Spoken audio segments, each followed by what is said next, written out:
I'd say finally. This is something I think that's been long overdue. If you walk around our nation's capital, which sees over 20 million visitors from all around the world every year, this is a lot of people's first impression of what the United States of America is like. And when you walk around downtown DC, a lot of our beautiful historic monuments, museums, you'll see outside of that, on the streets, on the sidewalks, mental illness issues, drug addiction, these tense city encampments that we've had in a lot of our beautiful parks. We have a lot of great green space. The city has allowed that to flourish. They've enabled that, and they kind of take this approach of, letting these people live in these spaces, which has contributed to a growing sense of crime, a growing sense of a lack of safety here in the city.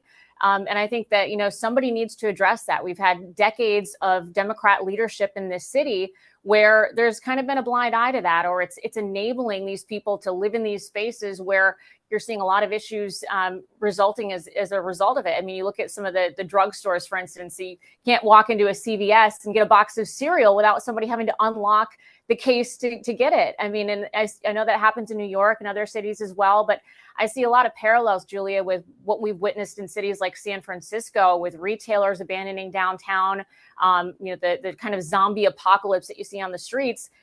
DC is very similar to that, maybe not on the same scale, but it's been like that for decades, and there's been no change. And I think a lot of people are feeling really unsafe right now. And you can even look at a Washington Post poll that was conducted last year of residents, and 65% said crime is a growing concern, and that was up from the year prior. So while the left is saying that, there's nothing to see here, that the White House is overreacting to this situation, it's about how people feel. They can say that the crime stats are down, which some are, but some are rising, like carjacking.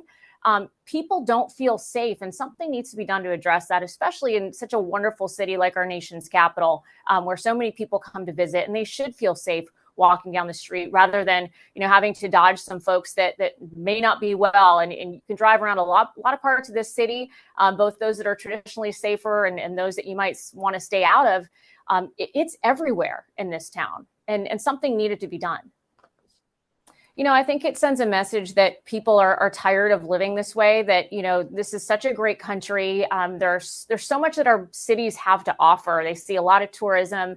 But they've been neglected under Democrat leadership for a number of years now, and there needs to be more focus on, getting people the help that they deserve, encouraging them to get off the streets rather than enabling it. Give them more resources, obviously kind of clean up the city and get them to a better place. So I think hopefully these other cities will take notice. I think, there's obviously been some pushback from those that want to enable this or say, hey, there's nothing to see here, or, as it relates to the juvenile crime, that, well, kids will just be kids.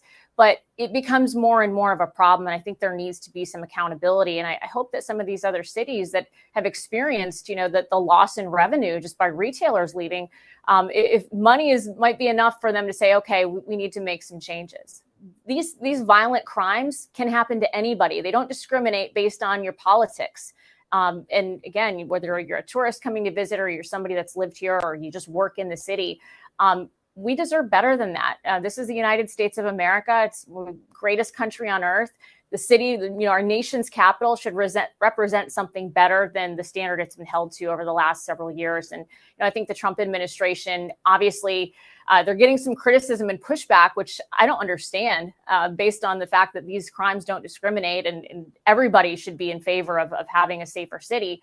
I hope we get to a better place where we can come to our nation's capital and say, I feel safe going to the monuments. I feel safe going to the Smithsonian Museum, and not worrying about, your safety, your child's safety. Again, it just goes back to adopting a tough on crime stance. That's something the president has been very vocal about, going back to his campaign, going back to the last administration, cleaning up our streets, getting to a place where we're not allowing these smaller crimes. We're not, putting somebody in jail for a couple of days only to release them back on the streets where they commit yet another violent crime. So the recidivism has been an issue. And I think we also need to get back to supporting our men and women in law enforcement. They're there to do the right thing, to keep our people safe. And I think that's what it all gets down to. And I think, there's obviously the legacy media is going to criticize what the president is doing. But at the same time, listen, we all have to walk these streets and be in the city. And I think, it's a benefit of everybody if something is done.